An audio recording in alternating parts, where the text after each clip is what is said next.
आज जो टॉपिक हम देखने वाले हैं वो है multiplication theorem of probability for independent events. इसके पहले भी हमने एक थ्योरम देखा था, वो सिर्फ मल्टीप्लिकेशन थ्योरम था।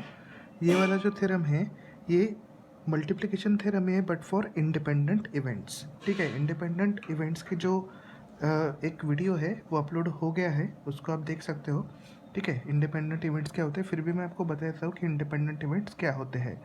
When two or more events are set, we can say that when two or more events are independent, then if the happening or non-happening of any one of them does not affect one another, अगर कोई दो event है या तो दो से ज़्यादा है, उनको इंडिपेंडेंट तभी कहा जाएगा जब उनका हैपनिंग और नॉन हैपनिंग का जो इवेंट है, ठीक है, वो एक दूसरे को अफेक्ट नहीं करेगा, उसको हम लोग बोलते हैं independent events.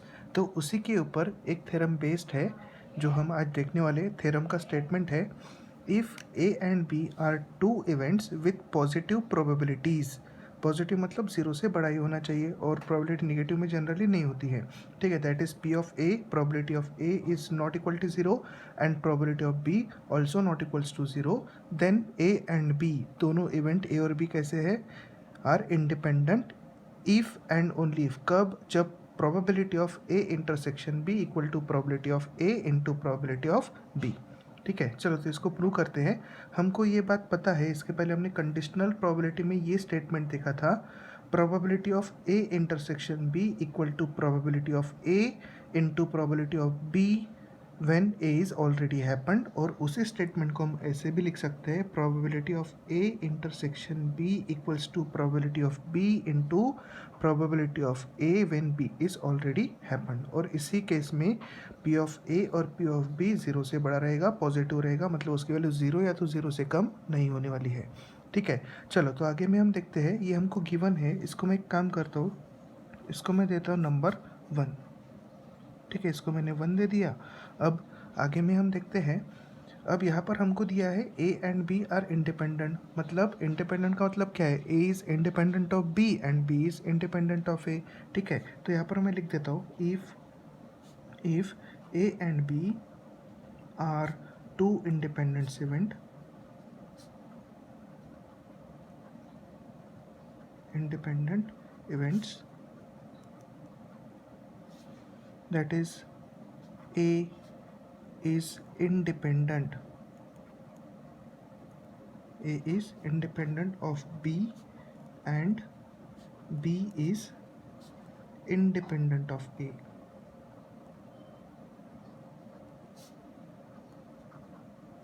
Independent of A. We have probability of A when B is already happened equals to probability of A। लिख सकते हैं हम बिल्कुल। ठीक है, देन उसके बाद में वैसे ही हम बी के लिए भी लिख सकते हैं, probability of B when A is already happen equal to P of B. ठीक है, इसको मैं एक काम करता हूँ, इसको मैं देता हूँ नंबर 2। ठीक है, ये हो गया नंबर 1, ये हो गया नंबर 2। ठीक है, तो फ्रॉम 1 and 2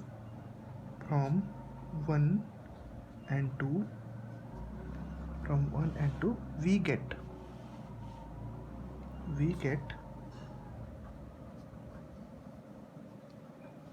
इसको हम ऐसे लिख सकते हैं, probability of A intersection B equals to probability of A into probability of B. ठीक है, इसी स्टेटमेंट को हमने अगर हम मल्टीप्लाई करते तो इसी का मतलब क्या है कि A intersection B, probability of A intersection B equal to P of A into P of B. ठीक है, देन आगे में हम बढ़ते हैं। इसी को अगर हम थोड़ा सा इजी तरीके से लिखें, जैसे हमने लास्ट थ्योरम जो देखा था, ठीक है, कंडीशनल प्रोबेबिलिटी, उसमें हमने एक स्टेटमेंट देखा था, अगर आपको याद होगा या तो आपने वो वीडियो देखा होगा, तो उसमें आपको इस तरह से कुछ तो भी एक स्टेटमेंट मिलेगा, जैसे मैं बोल सकता हूँ कॉन्वर्सली इफ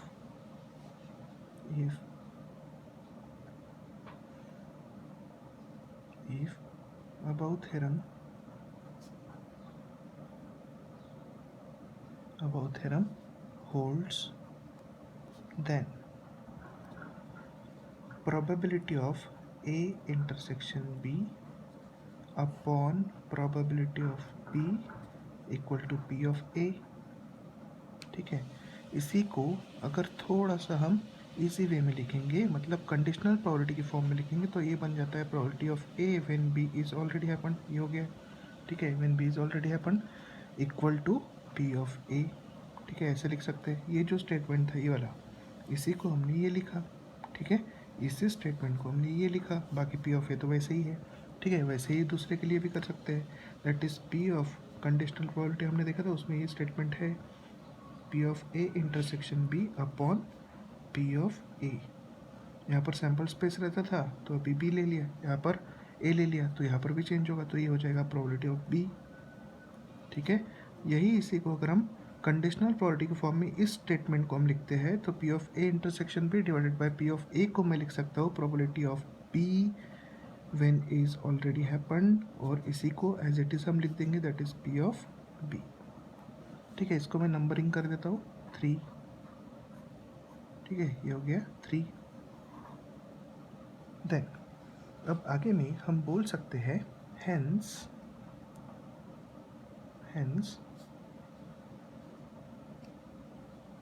3 से हम hence 3 implies that A and B are independent events. A and B are independent events. ठीक है, hence आगे हम लिख सकते हैं hence, या तो डायरेक्टली भी लिख सकते हैं A and B are independent events. Hence for A and B the probability that both of these occur simultaneously is product of their respective probability। ठीक है, तो ये हमारा थ्योरम हो गया प्रूव, और इसी को हम लोग बोलते हैं multiplication theorem. This rule is known as multiplication theorem. इसी को मल्टीप्लिकेशन थ्योरम बोला जाएगा। ठीक है, तो काफ़ी आसान से थ्योरम है, इसका आप स्क्रीनशॉट ले सकते हो, मैं आपको देता हूँ ये स्टेटमेंट, इसका आप स्क्रीनशॉट ले लो।